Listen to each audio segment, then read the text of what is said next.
अस्सलाम वालेकुम दोस्तों, वेलकम टू एसएन टीवी। दोस्तों, क्रिकेट और फुटबॉल का शुमार ना सिर्फ दुनिया के मकबूल तरीन खेलों में होता है, बल्कि दुनिया में इन खेलों के शायकीन की तादाद करोड़ों में है। लेकिन ये खेल इतने ही खतरनाक भी हैं जितने लुत्फ अंदोज। कभी कभी तो खिलाड़ियों को इन खेलों के दौरान अपनी जान से भी हाथ धोने पड़े और दौरान मैच ही कुछ खिलाड़ी जिंदगी की बाजी हार गए। इस वीडियो में मैं आपको कुछ ऐसे खिलाड़ियों के बारे में बताऊंगा जो मैच के दौरान पेश आने वाले हादसात की वजह से मौत का शिकार हो गए। दोस्तों, वीडियो में आगे बढ़ने से पहले हमारे इस चैनल को सब्सक्राइब जरूर कर दें। Phillip Hughes. दोस्तों, फिलिप ह्यूज एक ऑस्ट्रेलियन टेस्ट और वनडे इंटरनेशनल क्रिकेटर थे। वो लेफ्ट हैंड ओपनिंग बैट्समैन थे। ह्यूज ने अपनी पहली टेस्ट सेंचुरी मार्च 2009 में 20 साल की उम्र में ऑस्ट्रेलिया के लिए अपने दूसरे टेस्ट मैच में बनाई थी। इस तरह ह्यूज दूसरे नंबर पर ऑस्ट्रेलिया के सबसे कम उम्र सेंचुरी बनाने वाले प्लेयर्स बन गए। 25 नवंबर 2014 को सिडनी क्रिकेट ग्राउंड में मैच के दौरान फिलिप ह्यूज की गर्दन पर बाउंसर लगा, जिसकी वजह से स्पार्क नाइट हैमरेज हो गया। इनको फौरी तौर पर सिडनी के हॉस्पिटल ले जाया गया, जहां इनकी सर्जरी की गई और वो कोमा में चले गए। तशवीशनाक हालत के बाद 3 दिन के बाद 27 नवंबर को अपनी 26वीं सालगिरह से 3 दिन पहले इनका इंतकाल हो गया।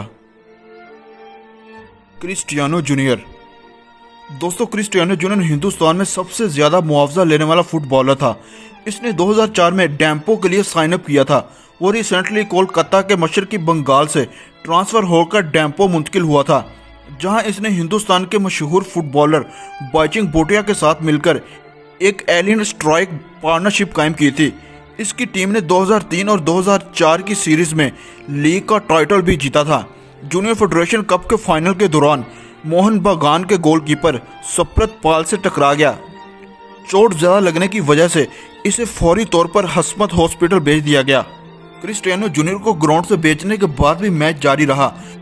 जूनियर हॉस्पिटल पहुंचते ही दम तोड़ चुका था। अस्पताल हकाम का कहना था कि फेडरेशन कप के दौरान किसी भी डॉक्टर को ग्राउंड में आने की दरख्वास्त नहीं की गई और डैम्पो ने इस कप को 0-2 से जीत लिया था।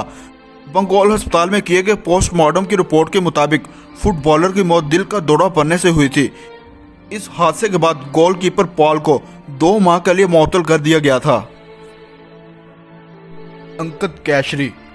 फिलिप ह्यूज की मौत के कुछ ही अरसे के बाद मैदान में होने वाले एक और अलमनाक वाकये में बंगाल के होनहार बल्लेबाज अंकित कैशरी पीर को 17 अप्रैल को क्रिकेट एसोसिएशन बंगाल के वनडे नॉकडाउन मैच के दौरान चोट लगने से चल बसे। कैशरी अंडर 19 बंगाल टीम के कप्तान भी थे और इनकी मौत फील्डिंग के दौरान साथी खिलाड़ी से टकराने की वजह से हुई थी।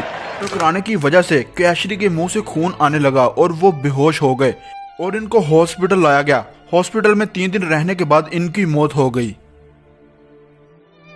रमन लांबा। रमन लांबा 2 जनवरी 1960 से 23 फरवरी 1998 तक एक हिंदुस्तानी क्रिकेटर थे। रमन लांबा 2 जनवरी 1960 को पैदा हुए थे। वो दाएं हाथ के बल्लेबाज थे जो अपनी फिटनेस के लिए मशहूर थे। इन्होंने 1980 में अपनी रणजी ट्रॉफी कैरियर का आगाज किया था। इन्होंने 87 मैचों में 93.90 की औसत से 6,362 रन बनाए थे और इन 87 मैचों में 32 सेंचुरियां भी बनाई।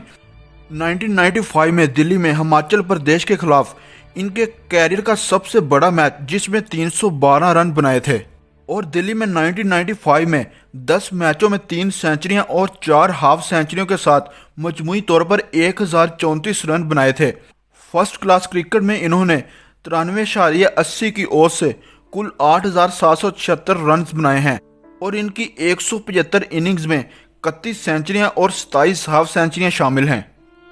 20 फरवरी 1998 को लांबा ढाका के बंगा बंधु स्टेडियम में मोहम्मडन स्पोर्ट क्लब के खिलाफ फाइनल मैच खेल रहे थे।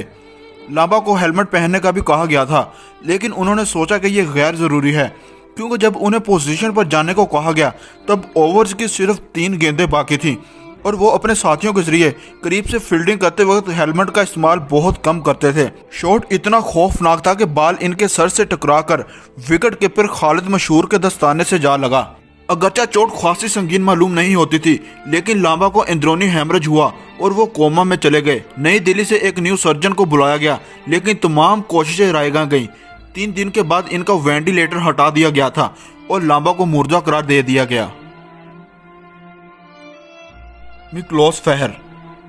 मिकलोस एक हंगेरियन फुटबॉलर था जो स्ट्राइक के तौर पर खेलता था। इसने अपने 9 साल कैरियर का ज्यादातर हिस्सा पुर्तगाल में गुजारा था।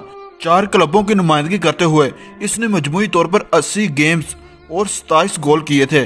25 जनवरी 2004 को फेहर एक मैच खेल रहा था। फेहर अभी एक मुतबादल के तौर पर मैदान में आया था, लेकिन ग्राउंड में आने के थोड़ी देर बाद ही फेहर आगे की तरफ झुका और फिर पीछे को गिर गया। तिब्बी अमले के पहुंचने से पहले ही दोनों टीमों के अरकान फेहर की मदद के लिए पहुंच गए थे। इसे हॉस्पिटल ले जाया गया और आधी रात से पहले इसकी मौत की तस्दीक हो गई थी। मौत की वजह कार्डिक आर्थीमिया बताई गई। दोस्तों, अगर आज की आपको वीडियो पसंद आई हो तो वीडियो को लाइक और शेयर जरूर कीजिएगा और मजीद ऐसी इंटरेस्टिंग वीडियो देखने के लिए हमारे चैनल को सब्सक्राइब करें और बेल आइकन के बटन पर क्लिक कर दें ताकि आने वाली नई वीडियो का नोटिफिकेशन आपको मिलता रहे। दोस्तों, अपना बहुत ख्याल रखिएगा। अल्लाह हाफिज।